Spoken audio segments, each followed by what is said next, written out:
بسم اللہ الرحمن الرحیم۔ آج ہمارا سراجیہ کا دوسرا سیشن ہے۔ ہم نے پچھلے سیشن میں مختصراً تعارف دیکھا اس سبجیکٹ کا، اور انشاءاللہ یہ آتھر جو ہے اس کتاب کی یہ بھی تھوڑا بہت تعارف آپ کے سامنے پیش کریں گے،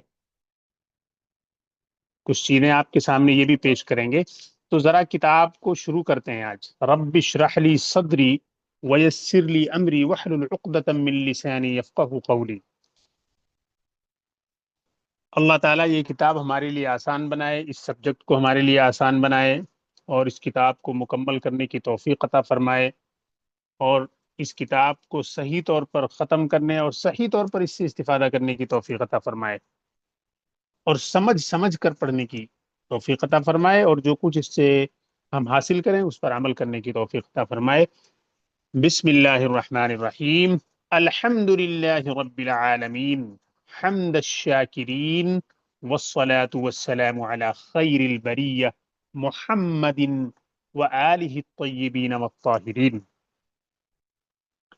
یہ خطبہ ہے، کتاب کا خطبہ جسے کہتے ہیں۔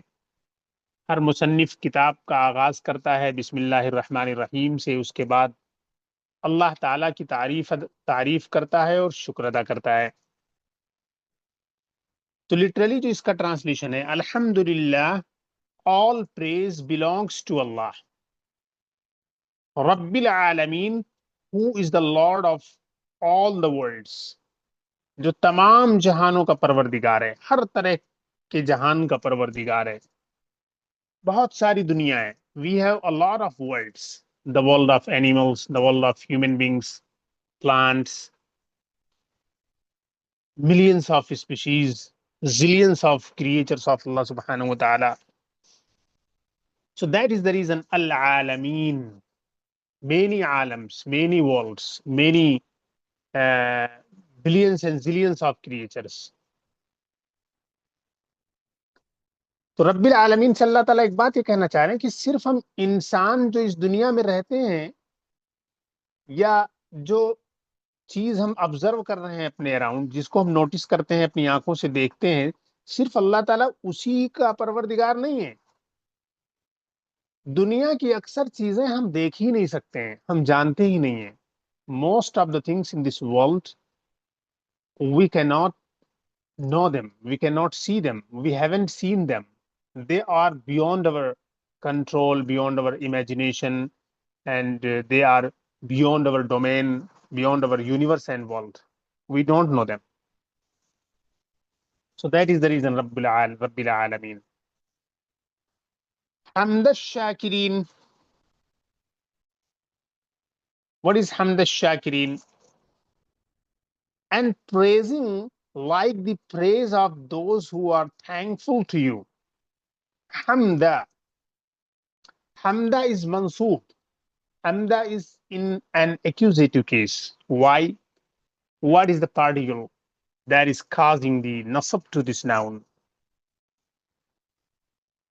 در حقیقت ریزن یہاں پر یہ ہے کہ حمدہ جو منصوب ہے، یہ منصوب بنزع الخافض ہے۔ There is a certain type of mansoob which is given nasb, which is given fatha, because the preposition has been dropped from this. So it was actually kahamdi shakirin when the preposition was dropped, which was ka. So now it was made as hamda. So this is mansoob because you have dropped the preposition. Mansoob binaz'il khafiz is the noun which is in the accusative case because you have dropped the preposition from the beginning. So it was kahamd ash-shakirin, and now you dropped and it became hamd ash-shakirin. Okay. تو اس کا جو complete sentence ہے یہاں پر، جو یہاں پر complete sentence ہے وہ ہے احمدہ کحمد الشاکرین۔ احمدہ کحمد الشاکرین meaning I praise him like the praise of those who are thankful to him, thankful to Allah subhanahu wa ta'ala۔ الشاکرین is the plural sound masculine, and this is in genitive case. مجرور جسے ہم کہتے ہیں. شکر یشکر شکرن اسم الفاعل active participle. Okay. So the author wants to convey through this that he wants to thank Allah subhanahu wa ta'ala like those of his servants who thank him because Allah subhanahu wa ta'ala has bestowed upon me a number of favors, lots of blessings, countless blessings. So because of those blessings, I'm obliged to praise Allah subhanahu wa ta'ala. Wassalatu wassalamu ala khairil bariyah. And prayers and peace, or peace and blessings be upon the best of the all creatures, all creation. Khair means the best. Al-Bariya. Al-Bariya is on the plural, on the pattern of fa'ila, and the plural form is baraya, and that means makhluq. Anyone or anything that has been created. Khairil Bariya. So the Prophet sallallahu alaihi wasallam is the best of the entire creation. And blessings and peace be upon the best of the creation, Muhammad sallallahu alaihi wasallam. Khairul Bariya is the mubdal minhu, and Muhammad is the badal. You know the construction of mubdal minhu and badal. Khairul Bariya, this is described by Muhammad, or Khairul Bariya is describing Muhammad. Both are same. So this type of construction is known as mubdal minhu and badal. Khairul Bariya is mubdal minhu and Muhammad is the badal. And we can also say this type of about this type of construction as atf bayan, atful bayan. وآله الطيبين والطاهرين, and his pure. Tayyib, like pure, pakiza, and tahir also means pure, and his pure progeny, pure descendants. Al کے معنی ہوتے ہیں اولاد, آپ کی family members.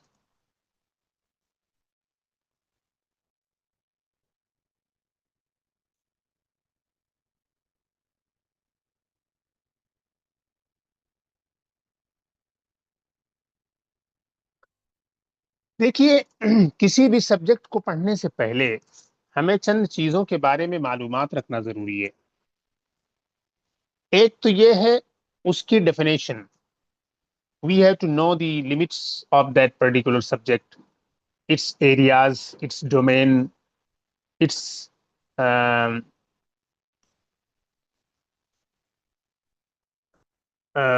what can we say, whatever is covered by this.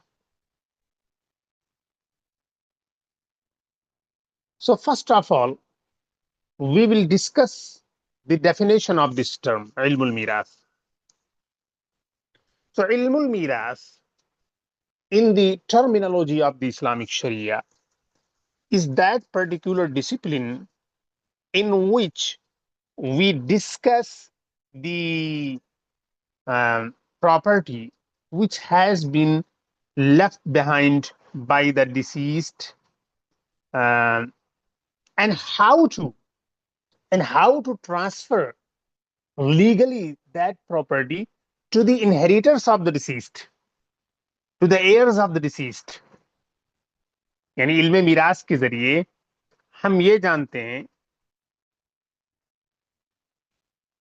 کہ جو میت ہے اس کی ملکیت کے ساتھ ہمیں کیا کرنا ہے, اور میت کے بعد جو اس کی جو زندہ ورثہ ہیں, جو لیونگ انہیریٹرز ہیں, ان کی طرف اس کی پراپرٹی کو کیسے شفٹ کیا جائے, how to transfer that property left behind by the deceased to the rightful owners, to the legal inheritors. So that is علم المیراث. So this is the definition. Once you master this discipline, you will be able to fix, you will be able to identify this share should go to that man, this share should go to that woman of that deceased person, this should not go to him, this should go to him, and who inherits or who should inherit what and how. So we have to understand everything about the property and how to transfer this, and all this is called as ilmul mirath. And this is a very important discipline. We already discussed the importance of this. So this was the definition of ilmul mirath. And number two, what is important for the students to know? The mawzu'. Mawzu' is the particular person or particular thing to which the discipline directly is related to.